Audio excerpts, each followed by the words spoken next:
2018 চনৰ পৰা সদৌ অসম চৰকাৰী এনপিএছ কৰ্মচাৰী সংস্থাই ওপিএছ প্ৰাপ্তিৰ কাৰণে লাগি আছে। আমি ইতিমধ্যে মুখ্যমন্ত্ৰী মহোদয়ক বহুতবাৰ আমি লগ কৰিছোঁ। তেখেতে আমাক আশ্বাস দিয়ে, কিন্তু বিশ্বাস এতিয়ালৈ দিব পৰা নাই। তো আশ্বাসতেই আমি আছোঁ, বিশ্বাস এতিয়াও আমি ল'ব পৰা নাই, একো হোৱা নাই আমাৰ এতিয়ালৈকে। দ্বিতীয় কথাটো, আমি ফাইনেন্স ছেক্ৰেটাৰী মহোদয়ক, ফাইনেন্স মিনিষ্টাৰ মহোদয়ক, চিফ ছেক্ৰেটাৰী মহোদয়ক আমি লগ কৰিছোঁ, কিন্তু একো এতিয়ালৈকে হোৱা নাই। সদৌ অসম চৰকাৰী এনপিএছ কৰ্মচাৰী সংস্থাৰ প্ৰথম আৰু প্ৰধান লক্ষ্য এটাই যে ওপিএছ প্ৰাপ্তি, আমাক ওপিএছ হ'বই লাগিব।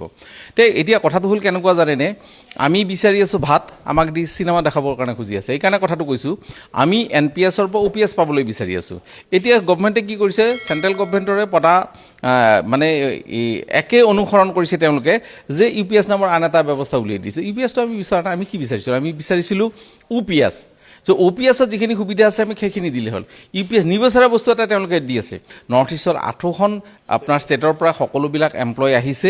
গতিকে এই এমপ্লয়খিনি আজি আমি ইতিমধ্যে এটা সিদ্ধান্ত গ্ৰহণ কৰিছোঁ, নৰ্থ ইষ্টৰ সকলোবিলাক এমপ্লয় আমি লগ লাগি, সকলো এছ'চিয়েশ্যন লগ লাগি এটা আমব্ৰেলাৰ তলত একত্ৰিত হৈ আমি একত্ৰিতভাৱে যুঁজিবলৈ যাম। And I want to apologize. We started very early. 5 बजे से स्टार्ट किया था हम लोगों ने, लेकिन रास्ते की वजह से और ट्रैफिक की वजह से बहुत लेट हो गया. That's all. And my team members, Augustine, Emmanuel. I'm the Secretary General of the Meghalaya State Government Employees Federation.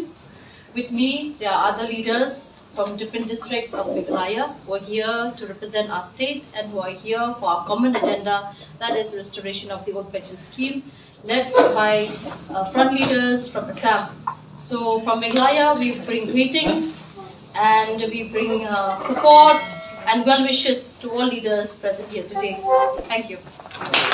And I